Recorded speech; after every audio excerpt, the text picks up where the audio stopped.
Hello प्यारे बच्चों, आज हम क्लास 10 की साइंस सब्जेक्ट की वर्कशीट नंबर 12 कर रहे हैं। यह 2 अगस्त के लिए आई है। इसमें हम रासायनिक अभिक्रियाएं एवं समीकरण के बारे में पढ़ेंगे।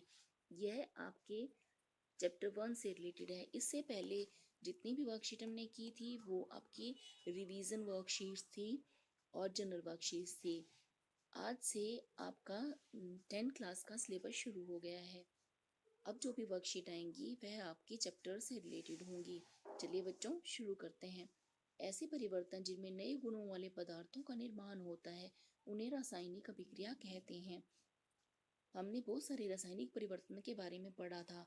जब भी रासायनिक परिवर्तन होते हैं तो उसमें नए गुणों वाले पदार्थ बनते हैं और इस प्रकार की अभिक्रिया को हम रासायनिक अभिक्रिया कहते हैं। ऐसे पदार्थ जो किसी रासायनिक अभिक्रिया में हिस्सा लेते हैं उन्हें अभिकारक कहते हैं। रासायनिक अभिक्रिया में हिस्सा लेने वाले पदार्थों को अभिकारक कहते हैं। जैसे कि आप यहाँ से शब्द समीकरण से देख सकते हैं, मैग्नीशियम ने ऑक्सीजन से अभिक्रिया की, तो ये दोनों अभिकारक हैं और इन्हें लेफ्ट हैंड साइड में लिखा गया है। इनसे अभिक्रिया करने के पश्चात जो उत्पन्न होता है उसे हम उत्पाद कहते हैं और इसे हम राइट हैंड साइड में लिखते हैं। ऐसे पदार्थ जिनका निर्माण रासायनिक अभिक्रिया में होता है उन्हें उत्पाद कहते हैं।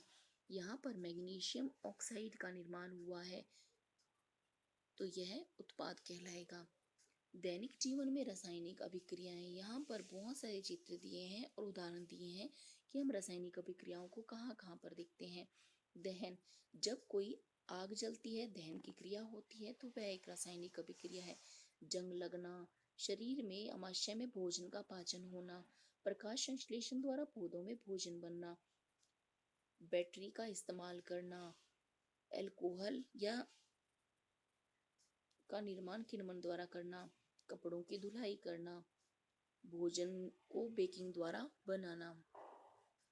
रासायनिक अभिक्रियाओं के प्रेक्षण, रासायनिक अभिक्रिया में हम अवस्था में परिवर्तन, रंग में परिवर्तन, तापमान में परिवर्तन या फिर गैस का उत्सर्जन में से कोई भी एक प्रेक्षण देख सकते हैं। रासायनिक समीकरण किसे कहते हैं? रासायनिक अभिक्रिया रासायनिक समीकरण द्वारा लिखी जाती है। रासायनिक समीकरण में तत्वों के प्रतीक को अभिकारक और उत्पादों को उनके सूत्र द्वारा लिखा जाता है। उनके साथ उनकी भौतिक अवस्था भी लिखी जाती है कि वे ठोस, द्रव, गैस कौन सी अवस्था में अभिक्रिया के लिए लिए गए हैं। रासायनिक अभिक्रिया में आवश्यक परिस्थितियां हैं ताप, दाब, उत्प्रेरक। इन्हें तीर के निशान के ऊपर और नीचे लिखा जाता है। उदाहरण के स्वरूप यहाँ पर मैग्नीशियम वायु में जलकर मैग्नीशियम ऑक्साइड बनाता है। इसके अभिकारक पहले ही लिख करके आपको दिखा दिए गए थे। मैग्नीशियम को इस तरह से लिखना से ज़्यादा आसान है, इसको हम किसी प्रतीक या चिन्ह द्वारा लिखें, इसलिए यहाँ पे मैग्नीशियम को Mg के द्वारा लिखा गया है और ऑक्सीजन को O2 के द्वारा लिखा गया है।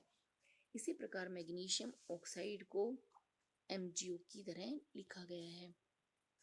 तो यहाँ पर हमारी रिएक्शन बनी Mg + O2 गिव्स MgO। फिर इन सभी तत्वों को संतुलित भी किया जाता है। क्योंकि यहाँ पर ऑक्सीजन 2 है, इसीलिए इस समीकरण के आगे 2 लगा दिया गया। अब क्योंकि समीकरण के आगे 2 लगा दिया गया, इसलिए यहाँ मैग्नीशियम के आगे भी 2 लगाया गया। अब 2 मैग्नीशियम 2 ऑक्सीजन से विक्रिया करके 2 मैग्नीशियम ऑक्साइड का निर्माण कर रहे हैं। यह एक संतुलित रासायनिक समीकरण है। इससे संबंधित प्रश्न उत्तर है। हम कैसे कह सकते हैं किसी परिवर्तन में रासायनिक अभिक्रिया हुई है कि नहीं?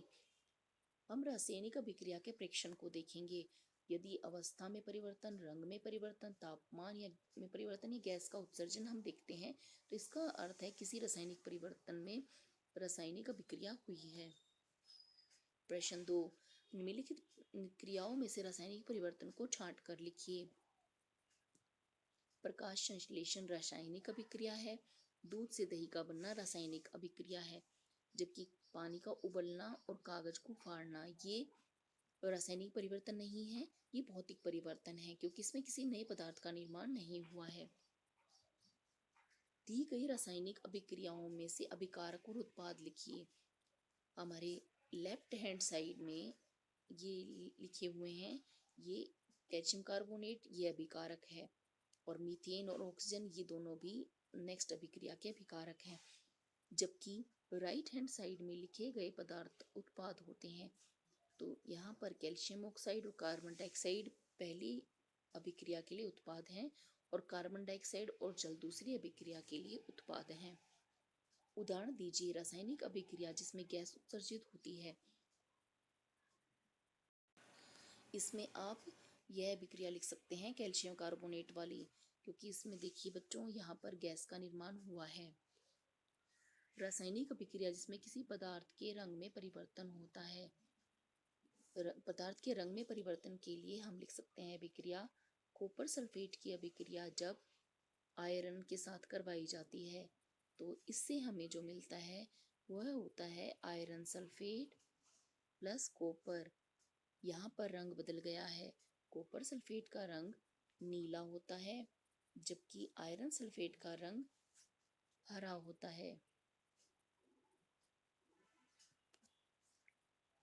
रासायनिक अभिक्रिया जिसमें तापमान में परिवर्तन होता है।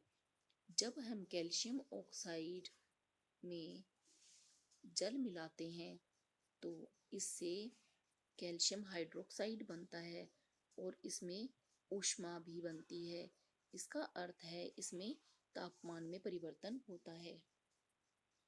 प्रश्न 5, अंजलि की मम्मी गर्मी में गूथा आटा फ्रिज के अंदर के बाहर रखकर भूल गई। सुबह देखने में आटे में कुछ परिवर्तन दिखाई दिया। यह भौतिक परिवर्तन है या रासायनिक? यह रासायनिक परिवर्तन है, क्योंकि गर्मी के मौसम में बैक्टीरिया ज़्यादा क्रियाशील हो जाते हैं और ये सभी इस गुथे हुए आटे में रासायनिक परिवर्तन कर देते हैं। अच्छा बच्चों, आज की वर्कशीट में हमें इतना ही करना है। जल्द ही नेक्स्ट वर्कशीट के सॉल्यूशन के साथ मिलेंगे।